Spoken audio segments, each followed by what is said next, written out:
Tanınmış təhsil eksperti Kamran Əsədov cinayət məsuliyyətinə cəlb edilib. Qafqaz İnfonun məlumatına görə, ekspert tanışı Gündüz Abbasovla birlikdə 2025-ci ildə keçirilən qəbul və buraxılış imtahanlarında qanunsuz texniki vasitələrdən istifadə halları ilə bağlı ittiham olunur. Gündüz Abbasov bu işi üzrə həbsdədir.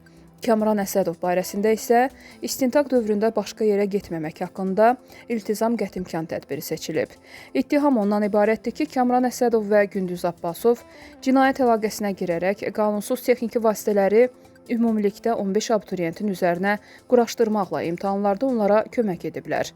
Belə ki, gizli kamera, səs ötürücü funksiyalı VIP smart telefon, nano qulaqlıq, MIFI cihazları və digər qurğular əvvəlcədən bir-biri ilə əlaqələndirilib və istifadəyə yararlığı yoxlanılıb. Daha sonra həmin avadanlıqlar hazır vəziyyətdə Gəncə və Bakı şəhərlərində keçirilən buraxılış və ali məktəblərə qəbul imtahanlarında asanlıqla nəticə əldə etmək istəyən müxtəlif şəxslərə verilib. Qurğular isə imtahanda iştirak edənlərin ayaqqabılarında gizlədilib. Bunun üçün əvvəlcə ayaqqabıların altı kəsilərək boşluq yaradılıb və texniki vasitələr həmin yerə yerləşdirilib.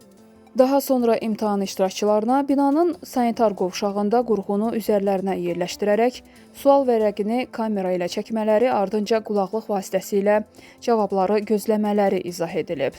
Bütün bunların müqabilində təqsirləndirilən şəxslər müştərilərindən müxtəlif məbləğlərdə pul vəsaiti alaraq öz aralarında bölüblər. Kamran Əsədovla Gündüz Abbasova bu əməllərinə görə Cinayət Məcəlləsinin 302.3 gizli informasiya əldə etmək üçün nəzərdə tutulmuş texniki vasitələrin qanunsuz satılması və ya satış məqsədi ilə əldə edilməsi və 308.1-ci vəzifə səlahiyyətlərindən sui-istifadə maddələri ilə ittiham elan edilib. Hər iki maddə üzrə 3 ilədək həbs cəzası nəzərdə tutulur.